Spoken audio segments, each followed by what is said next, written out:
byrja. Gaman að sjá okkur svona mörg hérna. Við ætlum að fara yfir uppgjör Kviku fyrir 2022 sem við birtum í Kauphöll rétt áðan og kynningin svo sem uppsett eins og venjulega að fyrst fer ég yfir nokkrar glærur sem svona sérstök atriði sem ég langar að leggja áherslu á og svo í seinni hlutanum fer ég yfir rekstur og efnahag eins og við höfum gert á undanförnum ársfjórðungum. Og fundurinn bæði á staðnum og í streymi og það þetta spyrja spurninga og þetta bæði í salnum og svo í streyminu. En maður byrjar fyrst að fara yfir helstu atriðin í uppgjörinu að afkoma fyrir skatt á árinu var rétt rúmir 5,6 milljarðar sem ávöxtun efnislegs eigið fé upp á rétt rúmar 13%, að afkoman á fjórða fjórðungi var rétt rúm 1,6 milljarður og afkoma eða arðsemi efnislegt eigið fé upp á rétt rúm 15%. Og eins og ég fer nánar yfir og eftir í kynningunni að þá þetta auðvitað töluvert lægri afkoma heldur en var í fyrra, en það skýrist af fullu og meira til af lakari fjárfestingatekjum heldur en var í fyrra. Ef fjárfestingatekjur hefðu verið eins og í fyrra, að þá hefði afkoma verið að batna töluvert á milli ára, enda hefur grunnrekstur samstæðuna verið að styrkjast. Og á þessu fjórðungi, eins og ég fer betur yfir og eftir, að þá óreglulegi liðir sem aðalega vegna skipulagsbreytinga sem við kynntum í lok árs, þar sem voru töluverðar mannabreytingar. Við erum að gjaldfæra uppsagnarfresti og svo kostar að ráða fólk og svo gjaldfærðar kaupaukagreiðslur sem var allt gert á fjórða fjórðungi. Þannig að við erum með óreglulega liði upp á tæpar 400 milljónir sem ekki á fjórðungunum á undan. Og ég fer nánar yfir það á eftir og svo má kannski bæta við að það einnig tæpar 300 milljónir í gjaldfærslu á fjórðungnum sem vegna, getur sagt, gjaldeyrisvarna á bresku starfsemin okkar. Og það ekki, í sjálfum sér, lækkar ekki eigið féð, heldur mótbókun sem fer beint yfir eigið féð, þannig að það verður ekki, svo getur sagt, sú gjaldfærsla upp á tæpar 300 milljónir hefur ekki áhrif á efnislegt eigið fé en gera það verkum að birt afkoma þarna tæplega 300 milljónum lægri. Þannig að við leggjum þetta allt saman að þá var afkoman á fjórðungnum sjálfum sér bara prýðileg og að mínu mati var þetta besti fjórðungur ársins. Þó að afkoman hafi verið heldur hærri birt á þriðja fjórðungi.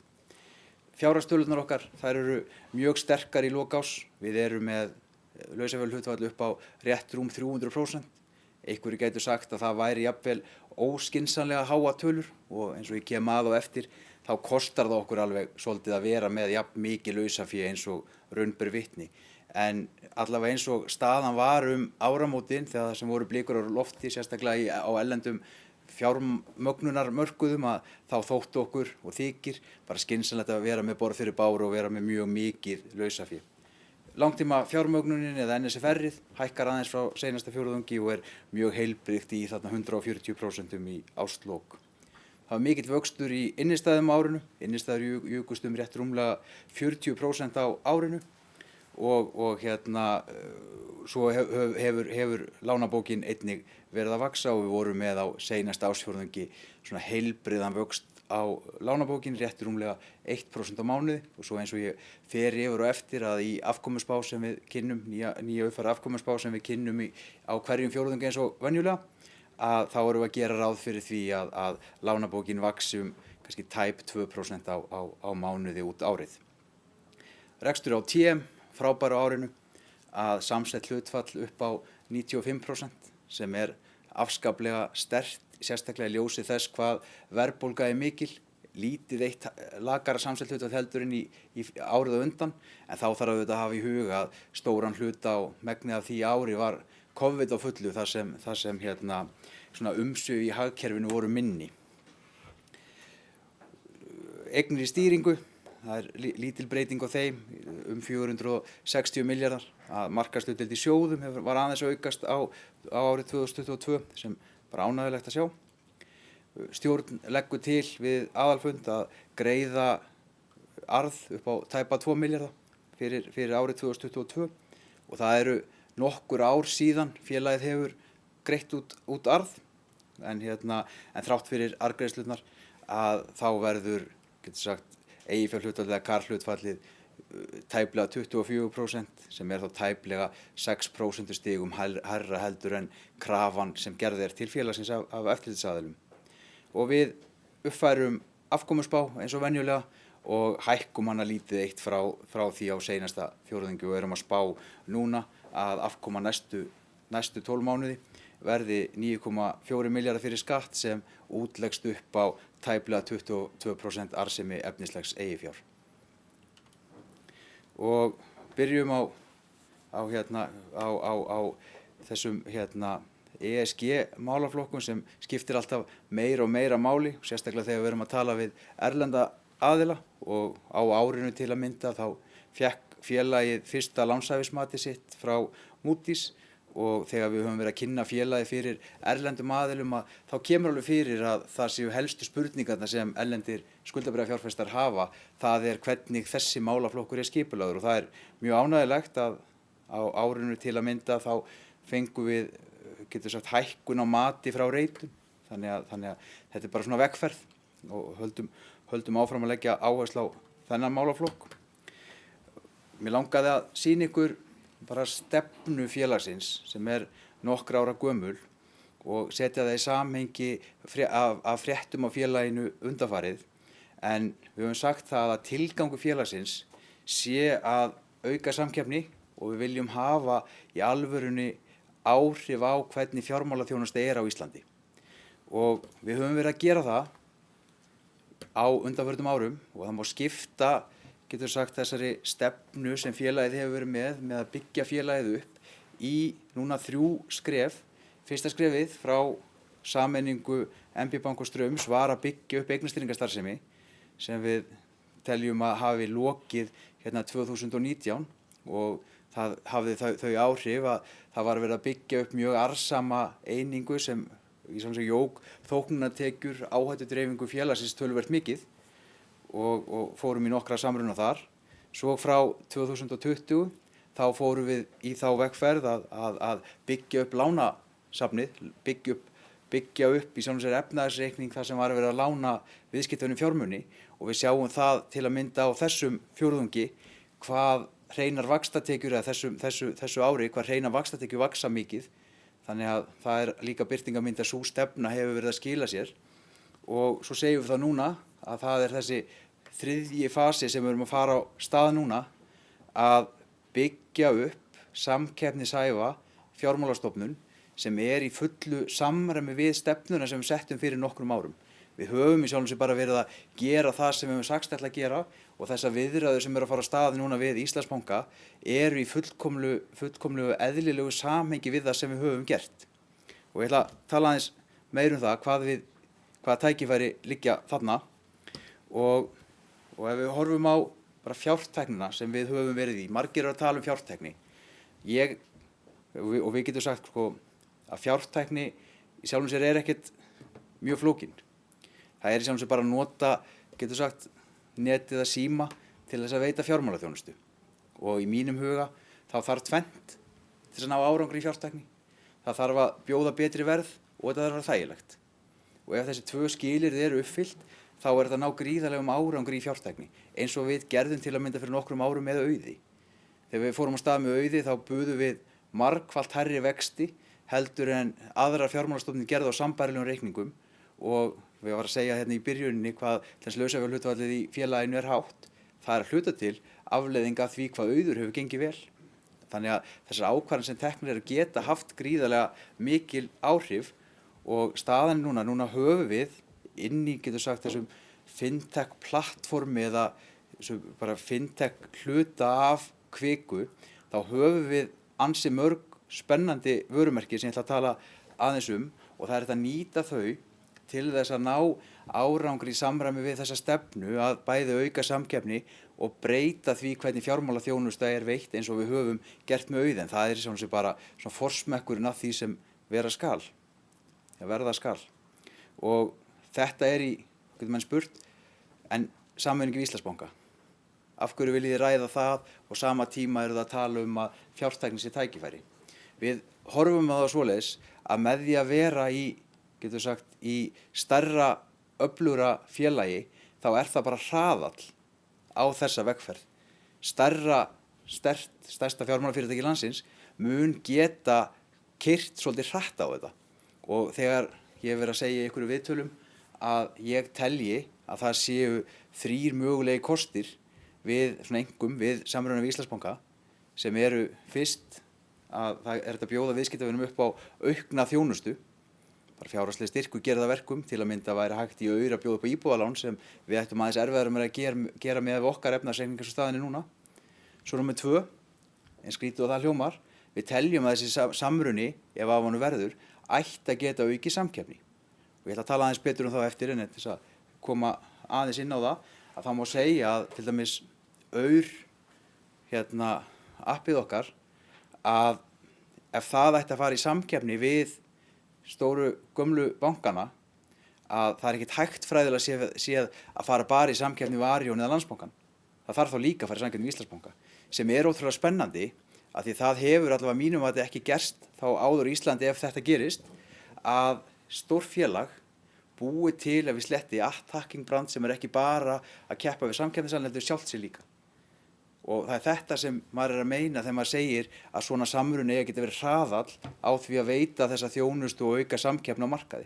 Og ég ætla að tala örlítið betur um það eftir. Og svo í þriðja stað þá gæti þessi mögulegi samruni við Íslandsbanka ætti að gera það verkum að félagið yrði áhugaverðari fjárfestingarkostu bæði fyrir hluthafa og skuldabréfa eða fjármögnunaraðila.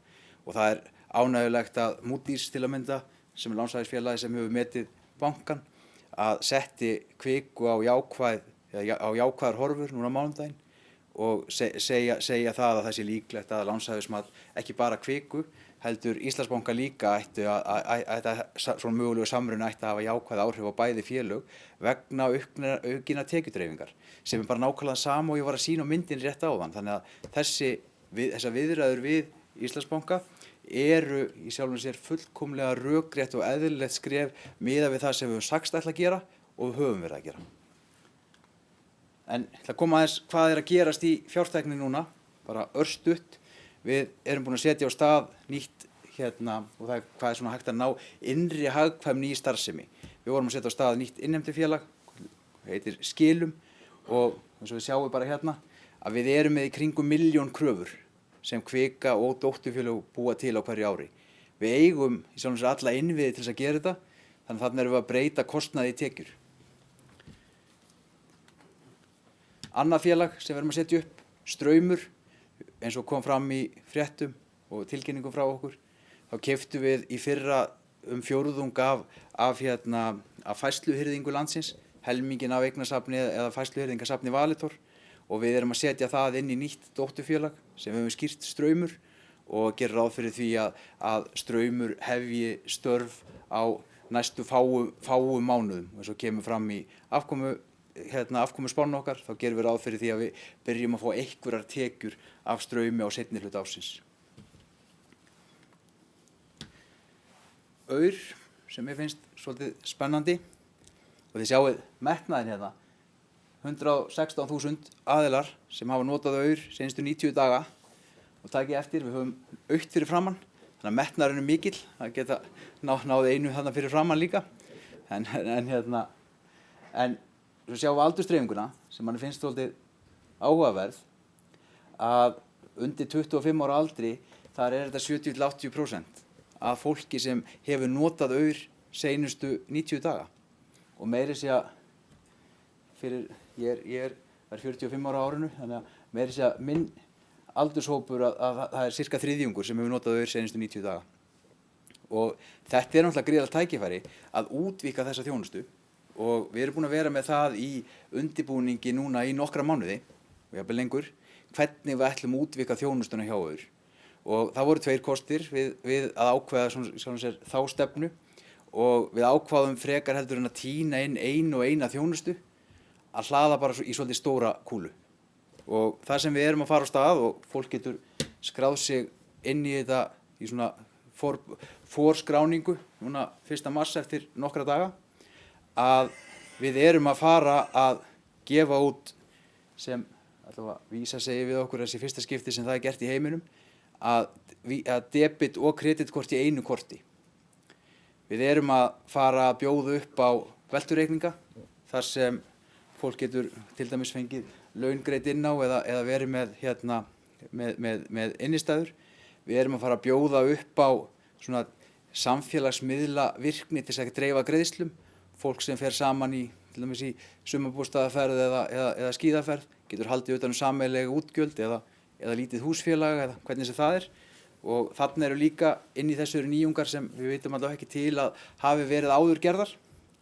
Við verðum með vildakerfi inn í þessu, þar sem vildarkerfi væru til að mynda hægt að breyta í innistæður í auði eða sparnað í auði, þannig að auður sparnaðarreikningarnir sem hafa verið að borga tiltölulega góða vexti, að þeir verða tengdir inn í auður.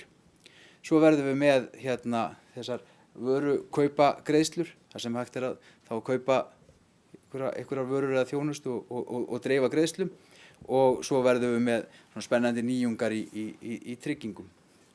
Þannig að þetta eru svona ansi margir hlutir sem við erum að setja inn í auður, og svona í stuttum máli má segja að auður er bara að fara að verða full blown innlendur banki.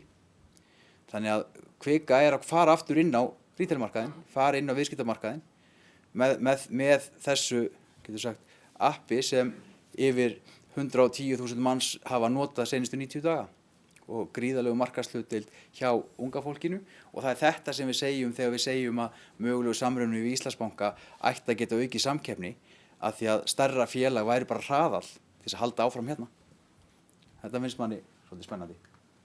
En að fjármálunum, að þetta er svona fyrir seinni hlutan af kynningunni, rekstur og efnahag, svona þetta hefðbundna, að eins og við sjáið, eins og ég er svo sem búinn að segja, að afkoman af fjórðungnum 1,6 milljarður, og ef við berum það saman og við árið í fyrra, þá sjáum við hvað munurinn er mikill í fjárfestingartekjunum.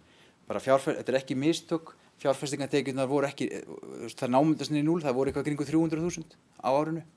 Þannig að bara fjárfestingartekjur hlutin fer bara út, en grunnreksturinn hefur verið að styrkjast. Og svo sjáum við þarna í neðsta punktinum niðri hægra megin, eins og ég var að segja áðan, þessa óreglulega liði, hvernig þeir fara saman. Þannig að því sögðu hvernig afkoman er og óreglulegu liðirnir eru, að þá að mínu mati er þetta besti fjórðungur ársins. Og þetta skilar á fjórðungnum rétt rúmlega 15% arðsemi af efnislegu eigið fé, sem er lítillega undir afkomu markmiði félagsins, af því að afkomu markmið okkar er að vera með yfir 20%, en eins og ég er svo búinn að fara yfir, hérna eru nokkrir svona óreglulegi liðir. Og við förum inn í áhættudreifinguna á félaginu, hvernig tekjustraumarnir verða til, þá sjáum við að á árunni í fyrra að Viðskiptabankinn var mikilvæga sterkasta sviðið með tæplega 40% af tekjum. Þar og eftir TM, eða tryggingarnar með fjórðung, fjárfestingarbankinn og eignastýringin svipaða stór, og svo breska starfsemin með í kringum 5% af tekjum. En það sem er samt líka áhugavert, finnst mér, það eru súlurnar hérna niðri á myndunum, bara hvað tekjudreifingin er mikil. Viðskiptabankinn er fyrst og fremst með vaxtatekjur, meðan tryggingarnar eru til að mynda fyrst og fremst með tryggingariðgjöld og eignastýringi með þóknunartekjur, meðan það er meira blandað í Bretlandi. Og ef við horfum á reksturinn og brúna frá því í fyrra, að þá sjáum við að vaxtatekjurnar, og þetta er brú þá á afkomunni, þá sjáum við að vaxtatekjurnar eru að aukast töluvert milli ára. Hreina vaxtatekjur hækka rétt rúma 3 milljarða, og aðrar breytingar eru sjálfum sem minni. Rekstrarkostnaður hækkar tæpan 1,5 milljarð, sem er sjálfum sem minni hækkun heldur en tekjurnar eru aukast. Þannig að munurinn er fyrst og fremst að fjárfestingartekjurnar eru tæpum 6 milljörðum lakari heldur en í fyrra. Enda var sjálfum sér ástandið og aðstæðurnar á innlendum fjármálamörkuðum bara mjög erfiðar í fyrra, þar sem bæði hlutabréf og skuldabréf lækkuðu töluvert á mjög mörgum stöðum allavega. Þannig að og svo sjáum við reyndar að afskriftir, það voru reyndar óvenjulegar í fyrra, að afskriftir voru jákvæður liður, þannig að breytingin er auðvitað töluvert milli ára. Og ef við horfum aðeins betur á vaxtamunin, þá sjáum við það, þetta er bara heilbrigður vöxtur allstaðar, aðeins lækkun núna milli fjórðunga. Það skýrist að einhverju leyti af því að félagið er yfir fjármagnað. Við erum náttúrulega með mjög mikið af lausafé og mun meira lausafé heldur en við þurfum á að halda. En eins og ég sagði áðan að allavega miðað við hvernig staðan var seinustu áramót og er í sjálfum sér ennþá, þá er gott að hafa borð fyrir báru í lausafénu og þetta er auðvitað bara, það kostar að vera með mjög hátt lausaféhlutfall. Og ef við horfum á þóknunartekjurnar, þá er ég mjög ánægður með hvernig þóknunartekjurnar hafa verið að þróast, sérstaklega miðað við hvernig markaðsaðstæðurnar hafa verið, af því að þóknunartekjur hafa tilhneigingu til þess að vera meiri þegar gengur vel á markaði. En ef við skoðum til dæmis milli fjórðunga, þá er þetta fyrst og fremst að fjárfestingarbankinn er með aðeins minni þóknunartekjur heldur en var á til að mynda fjórðungunum á undan, enda eins og við höfum tilkynnt voru gerðar náttúrulega töluvert mikla breytingar á fjárfestingarbankanum sem gerða það verkum að hafði allavega hluta til skýringu að svona voru færri verkefni sem lokuðust á fjórða ársfjórðungi heldur en á til dæmis þriðja ársfjórðungi. En pípan til að mynda í fyrirtækjaráðgjöfinni er mjög sterk. Tryggingarnar, svo ég sagði áðan, að vera með samsett hlutfall upp á 95% er maður afskaplega ánægður með og fjórðungurinn mjög sterkur að vera með tæplega 94% í samsett hlutfall. En enga síður að til þess að svo þarf að ávaxta iðgjöldin og þannig að eign eða það að TM sé hluta samstæðunni skýrir að langmestu leyti neikvæðar breytingu á fjárfestingartekjum. En ég held að það er rétt að vona það að fjárfestingartekjur verði ekki neikvæðar til allrar eilíðar og eins og þetta kom í ljós á seinasta fjórðungi að fjárfestingartekjurnar voru nú kannski aðeins betri heldur en fjórðungunum undan. Og ef maður lítur á það, að þá sjáum við það að fjárfestingartekjur á seinasta fjórðungnum voru þarna einhverjar 600-700 milljónir, en ef við berum það saman við árið á undan, þá sjáum við að seinustu 3 fjórðungar á síðasta ári voru með 1,5 til rúmlega 2 milljarða á ársfjórðungi í fjárfestingartekjur.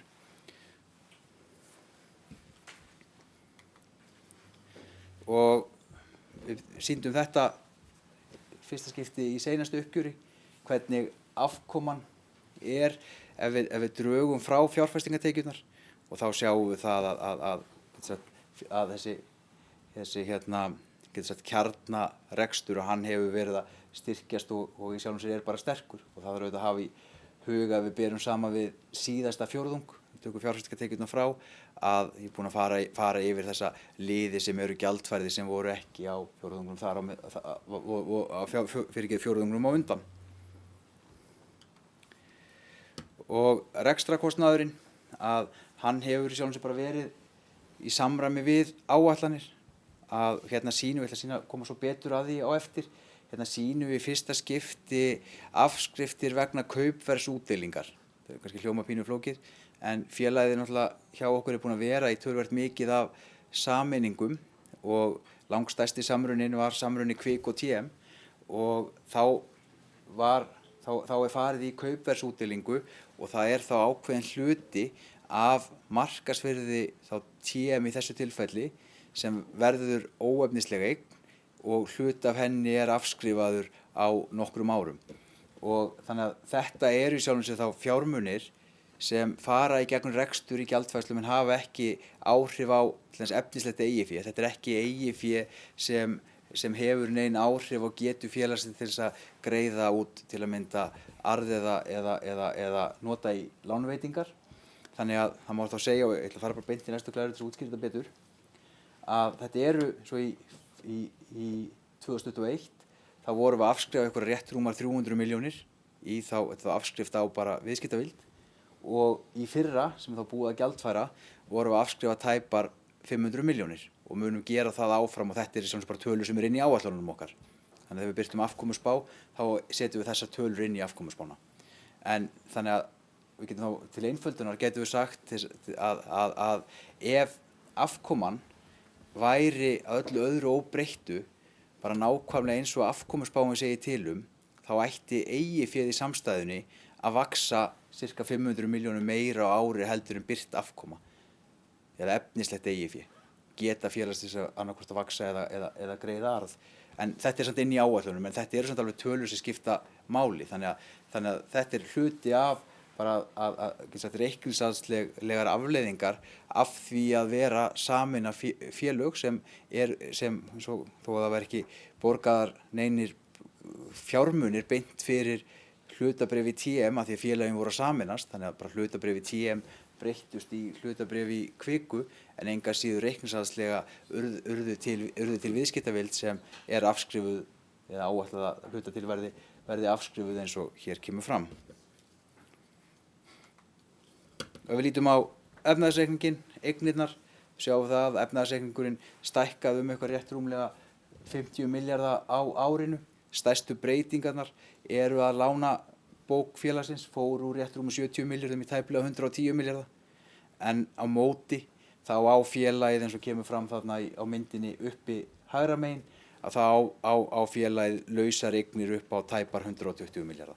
Þannig að lausar eignir félagsins eru töluvert hærri fjárhæð heldur en til að mynda útlán til viðskiptavina. Og ef við lítum aðeins á útlánin, hvernig þau eru samsett, þessir þá 107 milljarðar, þá stærsti hlutinn eru útlán sem eru lánuð í gegnum lykil, bílafjármögnun upp á rétt rúma 30 og tækja fjármögnun upp á tæplega 12. Þar á eftir það bara lán með veði í fasteign upp á 18,5 milljarð. Við erum eins og staðan núna og hefur reynda verið á undanförnum ársfjórðungum með tiltölulega lítið í fasteignaþróun, eða bara byggingageiranum, rétt rúmið 3 milljarðar. Svo eru lán til fjárfestinga og svo með lán með veði verðbréf, 7 milljarðar og 1,6. Lítil breyting á þessum lánum í gegnum Netgyro og Aur, tæpir 7 milljarðar í lok þessa fjórðungs, og svo í Bretlandi í kringum fjórðungur af lánabókinni hjá okkur.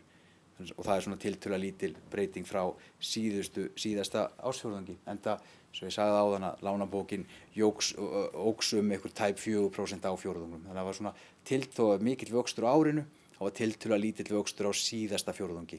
Og eins og kemur fram á kynningu glærunni afkomuspána, þá erum við að gera ráð fyrir því að jafnaði vaxi lánabókin kannski kringu 2% á mánuði, en á seinasta fjórðungi var þetta að vaxa kannski kringum 1% á mánuði.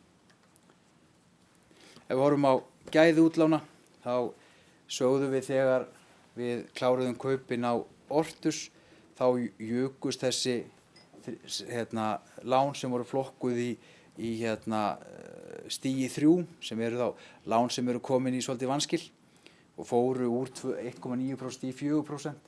Við sögðum að við höfum væntingar það að það myndi minnka þegar frá liði, og það hefur alveg gert það. Maður hefði samt alveg viljað sjá lækkun aðeins meiri, en enga síður búið að fara þá úr 4% núna á þessum 3-4 fjórðungum í 3%.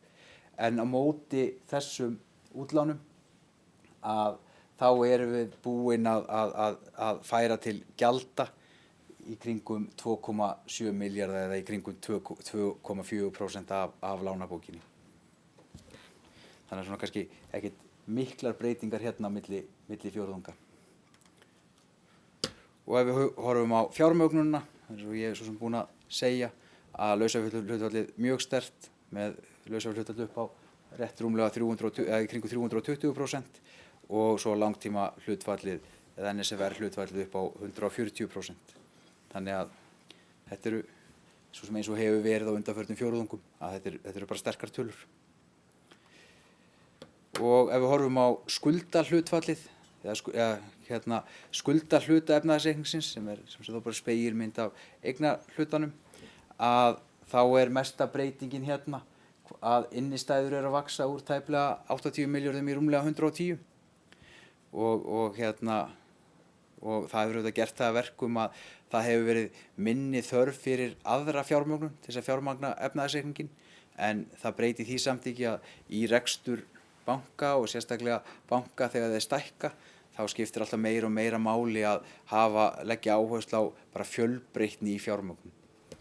Þannig að jafnvel þó að lausafjárhlutföllin, fjármögnunarhlutföllin og þá innistæður sem að vaxa mjög mikið, þá gerir það samt ekki að verkum að félagið eigi ekki að leggja áherslu líka á skuldabréfaútgáfur. Þannig að það er svona það sem við erum með í skoðun. Og sjáum til dæmis hérna að við horfum á skuldabréfin sem eru útgefin af félaginu, þá eru 13,2 milljarðar á gjalddaga núna í ár. Setjum það í samhengi við efnahagsreikning upp á 300 milljarða, lausafé upp á yfir 110 milljarða, þannig að þetta eru bara mjög lágar tölur. Þannig að félagið er mjög lítið fjármagnað á skuldabréfamarkaði og þó að súlurnar líti út kannski að vera háar, þá þarf að setja í samhengi þetta bæði við laust fé og efnahagsreikningin, þannig að þetta eru lágar tölur. Og eins og ég sagði áðan, það var ánægjulegt, svona einn af ánægjulegri atburðum síðasta árs þegar við fengum lánshæfismat frá Moody's og eins og ég sagði að það var líka ánægjulegt að þeir settu okkur á jákvæðar horfur núna á mánudaginn síðastliðinn. Og ef við horfum á eigið féð, þá er það í sjálfum sér bara sterkt. Við fyrir bara beint þarna í myndina hægra megin, að þá er eigið fjár hlutfall eða KAR hlutfall félagsins er þarna 23,5%, meðan krafa eftirlitsaðila með aukum er þarna 17,9%. Þannig að við erum með töluvert mikið meira eigið fé heldur en þarf að binda í rekstri félagsins, sem þýðir þá það að það er annaðhvort hægt að nýta það í áframhaldandi þróun félagsins eða að greiða til hluthafa. Og að lokum, þá, eins og ég er búinn að segja, vorum við að gefa út nýja afkomuspá. Við lækkuðum hana aðeins á seinasta fjórðungi, en hækkum hana núna aftur tæpar 350 milljónum milli fjórðunga. Og við erum alltaf að spá næstu 12 mánuði, þannig að í sjálfum sér er þetta kannski ekkert mikil breyting milli fjórðunga. En við teljum að við séum bara eins og áður, að við séum með svona tiltölulega aðhaldssama forsendur í þessum spám, og spárnar, svo við verðum að taka árið, að þá hefði reksturinn komið mjög vel út miðað við þessa spár ef fjárfestingatekjur hefðu verið svipaðar og spárnar væru. Þannig að kannski stóru fréttirnar við árið í fyrra var það að reksturinn var að ganga vel, grunnreksturinn að styrkjast, en fjárfestingatekjur náttúrulega bara mun lakari heldur en gert var ráð fyrir þegar árið fór á stað, sem eru, svo við þekkjum held ég flest sem búum á þessu landi, að fjármálamarkaðurinn hefur verið erfiður það sem af er ári, það sem af var síðasta ár. Og maður dregur þetta saman að félagið búið að vera á þessari vegferð á undanförnum árum að búa til áhættudreift viðskiptalíkan byggt á stefnunni sem ég fór yfir áðan, og við erum vonandi að taka næsta skref á þeirri vegferð eins og ég fjallaði um. Félagið er með mikið og sterkt eiginfjárhlutfall og stjórn leggur þess vegna til að greiða hluthöfum arð fyrir síðasta ár, og lausafé og sannlega bara fjárhagslegu styrkur mikill sem gera það verkum að félagið getur, það er mikil tækifæri til þess að þróa félagið áfram, og svona grunnreksturinn bara hefur verið sterkur, og við höfum verið að sjá að þessi áhættudreifing sem hefur verið lagt mikla áherslu á undanförnum árum að byggja upp, hefur verið að skila félaginu gríðarlega góðum árangri. Að afkoman sé eins og hann er þrátt fyrir að inn í félaginu sé tryggingafélag með stórt eignasafn sem þarf að ávaxta á markaði sem aðstæður eru erfiðar. Þannig að, og byggt á því, að þá erum við að gera ráð fyrir því að spá afkomu næstu 12 mánuði, næstu 4 fjórðunga, skili arðsemi upp á rétt rúmlega 21% arðsemi af efnislegu eigið fé, og sem er þá afkomu upp á tæpan 9,5 milljarð. Þetta var síðasta glæran, en einhverjar spurningar? Já. Já, góðan daginn, takk fyrir þetta. Okkur hefur borið spurningi gegnum neti. Það er frá honum Alexander Hjálmarsinni frá Stoðum og spurningin er eftirfarandi. Mun félagið óska eftir heimild til að fara í endurkaup á eigin bréfum til viðbótar við arðgreiðslu? Félagið er nú þegar með, eins og var tilkynnt í, ef maður rétt í síðasta uppgjöri, er með opna beiðni endurkaup, þannig að það er bara ennþá opið, þannig að ég gerir ráð fyrir því að það ekki verið tekin ákvörðun hvort það eigi að auka eða breyta því, en staðan er bara svoleiðis að félagið hefur óskað eftir því að fá heimild til að kaupa eigin bréf og það er óbreytt. Einhver spurning úr sal?